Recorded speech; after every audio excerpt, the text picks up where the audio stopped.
What is the primary distinction between the Council of Europe and the European Union? Particularly in the context of data protection laws. A. The Council of Europe enforces EU data protection laws. B. The Council of Europe is an international organization, whereas the EU is an economic and political union. C. The EU's primary focus is data protection. D. The Council of Europe and the EU have no connection. Correct answer. B. The Council of Europe is an international organization, whereas the EU is an economic and political union. What role does the European Parliament play in the legislative process of EU data protection laws? A. It proposes data protection laws. B. It approves and enforces data protection laws. C. It has no role in the legislative process. D. It develops legislation and supervises other institutions. Correct answer. D. It develops legislation and supervises other institutions. What principle guides the territorial scope of the GDPR regarding processing of personal data by controllers or processors? A. GDPR only applies to EU member states. B. GDPR applies if a data controller or processor is established in the EU. C. GDPR does not cover data controllers operating outside the EU. D. GDPR applies solely to digital data processing. Correct answer. B. GDPR applies if a data controller or processor is established in the EU. What is the difference between a data controller and a data processor in the context of GDPR? A data controller solely manages data storage. B. A data processor determines the purposes and means of processing. C. A data controller determines the purposes and means of processing. D. A data processor has no responsibility over data protection. Correct answer. C. A data controller determines the purposes and means of processing. How does the GDPR differentiate between personal, anonymous, and pseudonymous data? A. Anonymous data is identifiable data. B. Pseudonymous data is not considered personal data. C. Personal data relates to an identified or identifiable natural person. D. Pseudonymous data can be easily re-identified. Correct answer. C. Personal data relates to an identified or identifiable natural person. What constitutes a joint controller relationship according to the GDPR? A. Two entities sharing data with third parties. B. Two controllers determining the purposes and means of processing together. C. A controller subcontracting a processor. D. Two independent organizations processing data independently. Correct answer. B. Two controllers determining the purposes and means of processing together. What are the lawful grounds for processing personal data under the GDPR? A. Consent, legal obligation, and contractual necessity. B. Consent, legal obligation, and public interest. C. Consent, contractual necessity, and legitimate interests. D. Consent, public interest, and contractual necessity. Correct answer. C. Consent, contractual necessity, and legitimate interests. What is the significance of the GDPR's accountability principle for data controllers and processors? A. It mandates technical safeguards. B. It obligates controllers and processors to demonstrate compliance. C. It focuses on data minimization. D. It requires anonymization. Correct answer. B. It obligates controllers and processors to demonstrate compliance. What are the key principles of data processing under the GDPR? A. Accuracy, transparency, and storage limitation. B. Lawfulness, transparency, and consent. C. Fairness, storage, and anonymization. D. Data minimization, integrity, and consent. Correct answer. A. Accuracy, transparency, and storage limitation.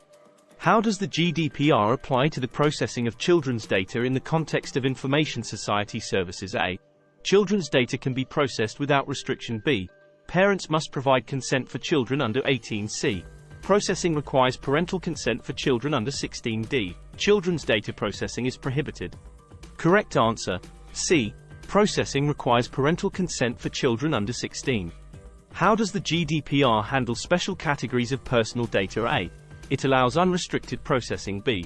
It prohibits processing except under specific conditions. C. It applies only to identifiable data. D. It restricts processing entirely. Correct answer. B. It prohibits processing except under specific conditions.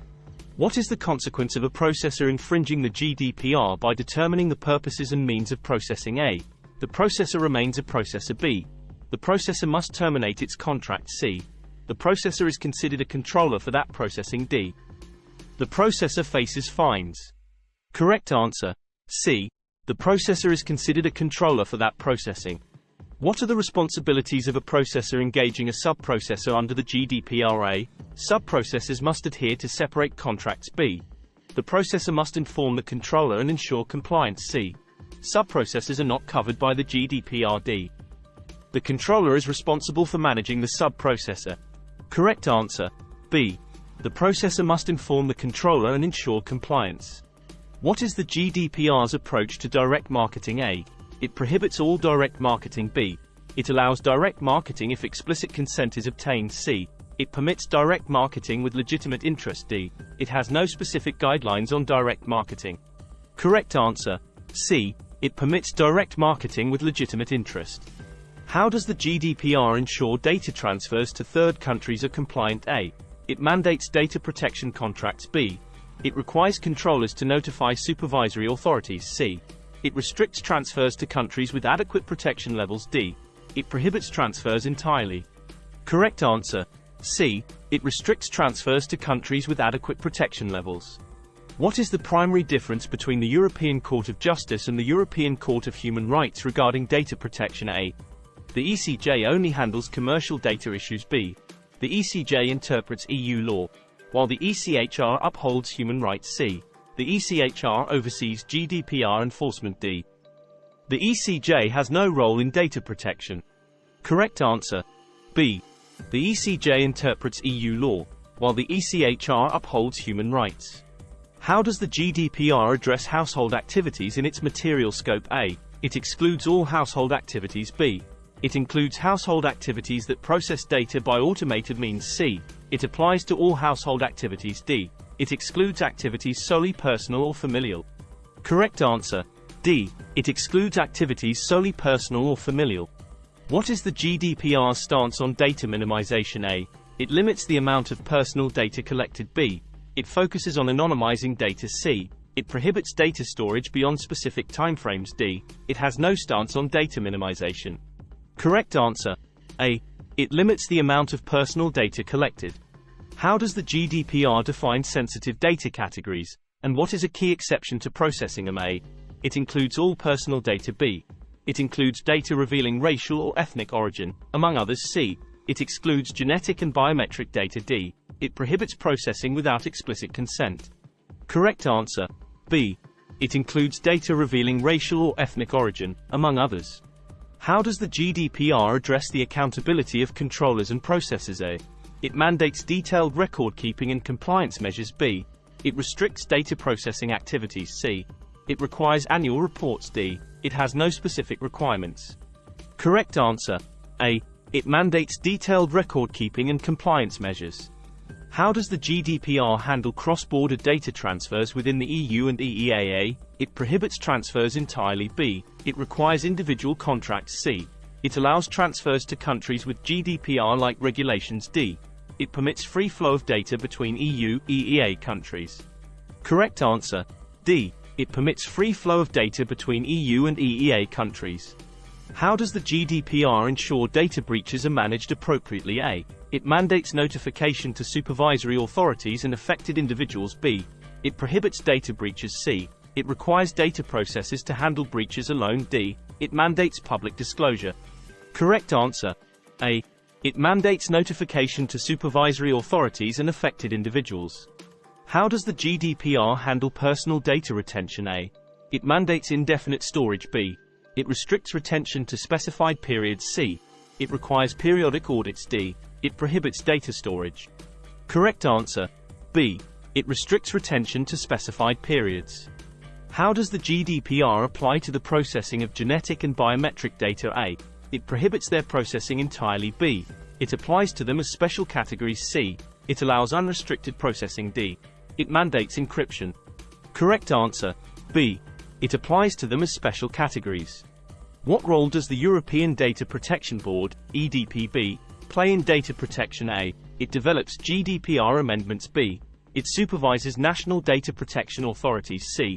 It provides guidance and monitors consistency. D. It has no role in GDPR implementation.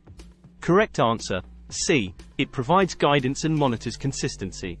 How does the GDPR address data subject rights regarding automated decision-making and profiling? A. It prohibits profiling entirely. B. It grants the right to object and obtain explanations. C.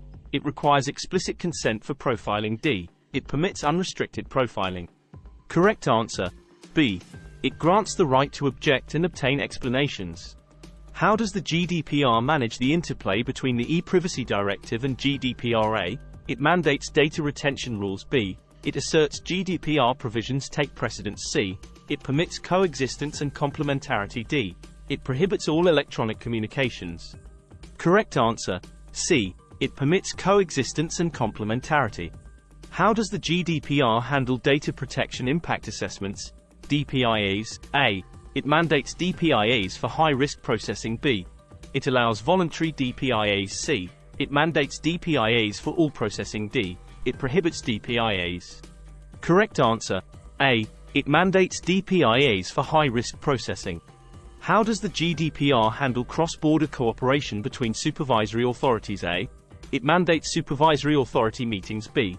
It establishes a one-stop shop mechanism. C. It allows for supervisory autonomy. D. It mandates data subject consent. Correct answer.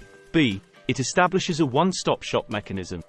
How does the GDPR ensure personal data security? A. It mandates encryption for all data. B. It requires appropriate technical and organizational measures. C. It restricts data collection. D. It mandates security audits. Correct answer. B. It requires appropriate technical and organizational measures.